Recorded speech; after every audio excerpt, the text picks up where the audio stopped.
14 గ్రామాలకు సాగునీరు అందిస్తున్న తొండమనాడు చెరువు సొసైటీ బై దేవత అమ్మ మత్స్యకార సహకార సంఘం ఈ రోజుకి స్వాతంత్రం వచ్చిందని తెలుగుదేశం పార్టీ నాయకుడు మాజీ మండల అధ్యక్షుడు కామేష్ యాదవ్ అన్నారు. గత 20 సంవత్సరాలుగా ఒకే వర్గం వారు 23 మందితో సొసైటీ ఏర్పాటు చేసి వారి ఇష్టానుసారం చేపలు పడుతున్నారు. అవతల వారికి అవకాశం ఇవ్వకుండా వాళ్లే నడుపుకుంటూ వచ్చారు. స్కిల్ టెస్ట్ కలిగిన వారికి మెంబర్షిప్ ఇవ్వకుండా మేము చెప్పిందే వేదమంటూ ఇంతకాలం జరిగిందన్నారు. ఈ నేపథ్యంలో ఆవేదన చెందిన మరో వర్గం వారు గత 20 సంవత్సరాలుగా ఒక వర్గమే అజమాయించేలా ఇస్తోంది, దాని వేరే వారికి అవకాశం ఇవ్వటం లేదు అని బొజ్జల సుధీర్ రెడ్డి దృష్టికి తీసుకెళ్లడం జరిగిందన్నారు. 2024లో తెలుగుదేశం పార్టీ అధికారంలోకి వచ్చిన వెంటనే ఎమ్మెల్యే బొజ్జల సుధీర్ రెడ్డి అధికారులతో మాట్లాడి అందరికీ న్యాయం జరగాలని ఆదేశాలు ఇవ్వడంతో సర్వసభ్య సమావేశం నిర్వహించి అందరికీ అవకాశం కల్పించే విధంగా తీర్మానాలు చేయడం జరిగిందని ఆయన తెలిపారు.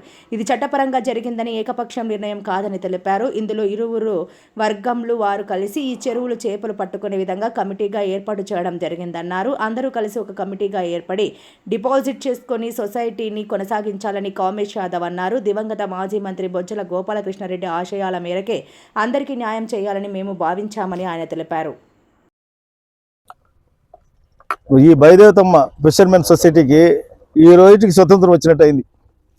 గత 20 ఏళ్ళ నుంచి ఒక్క సైడే 23 మందితో ఒక సొసైటీ ఏర్పాటు చేసి 14 గ్రామాలకు సంబంధించిన తొండమనాడు చెరువుని 23 మందితో మెయింటైన్ చేసి 23 మందిలో 4-5 మంది కాలమై ఉన్నారు.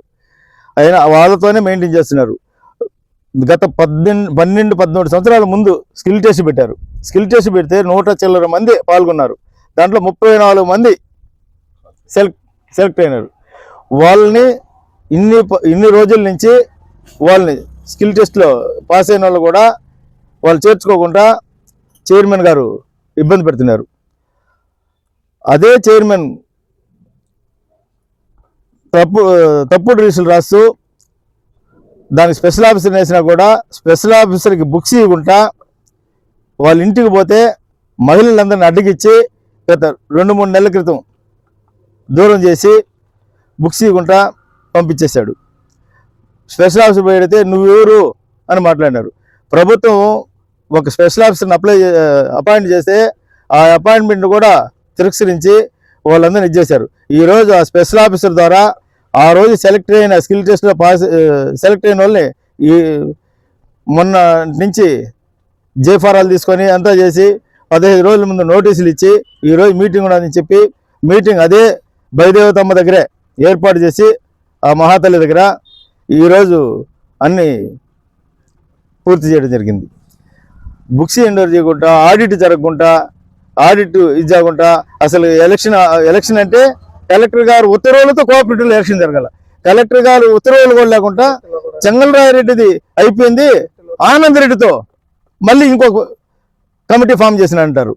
న్యాయం అనేది ఈరోజు ముందున్న ఎమ్మెల్యేలు ఎస్వి నాయుడు గారు అయితేమి, అదే ఎక్స్ఎమ్మెల్యే మొన్న వైసీపీ మధుసూదన్ రెడ్డి అయితేమి వన్ సైడ్గా వాళ్ళకి ఒక్కసారి ఎమ్మెల్యే అయిపోతే అందరూ ఆ గ్రామస్తులందరూ ఆ తాలూకాలో ఉండే వాళ్ళందరూ ఆ ఎమ్మెల్యేకి కావాల్సిన వాళ్ళే.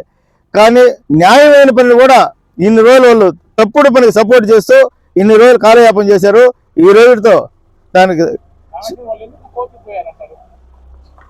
మేము కోర్టులో ఉంది అంటే కేవలం వీళ్ళు చేర్చుకునేదానికి అడ్డం పెట్టేదానికే కోర్టులో ఉన్నదంటారు.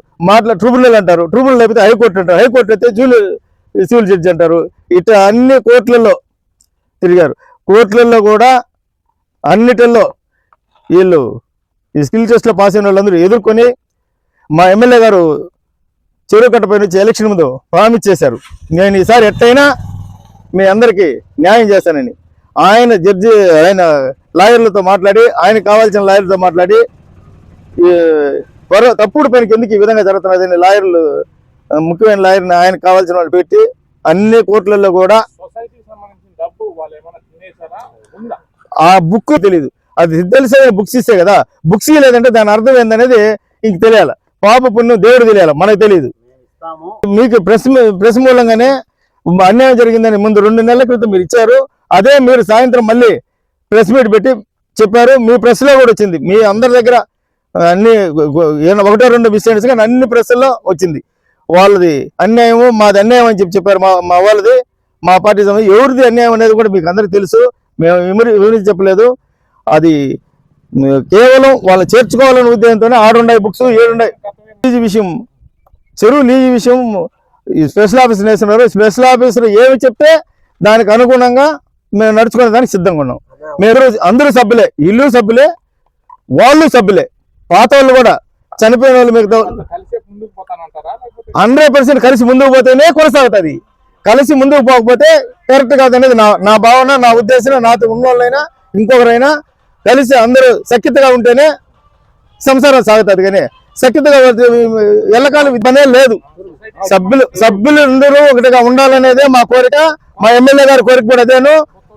కొత్త వాళ్ళు తీసుకోవాలి. దానికి ఇరుపుడు మేము ఇదైనాయి, అన్నిటికీ ఆర్డర్స్ తెచ్చాము. కోర్టులో ఉంటే కోఆపరేటివ్ వాళ్ళు మీకు తెలుసు, వాళ్ళు కోర్టుని మించిన వాళ్ళు అంతా లీగల్ గా వాళ్ళు వస్తారా? ఈ రోజు నుంచి కూడా నేను ఈ విధంగా చేస్తాను అనొచ్చు. దానికి వాళ్ళు కూడా చెప్తారు. వాళ్ళు కలిసి వస్తే మాదేం అభ్యంతరం లే. వాళ్ళు ఇవ్వలేదని కలెక్టర్ గారి దగ్గర నుంచి ఉత్తర్వులు తీసుకొని వాళ్ళు ఇవ్వలేదని బుక్కులు తీసుకున్నారు. ఇంకా చట్టం తన పని చేసిపోతుంది. మేమేం తీసుకోం. మేము రైతమ్మ కార్డు సొసైటీలో బాబు రాజేష్ వాళ్ళు ఫెసలా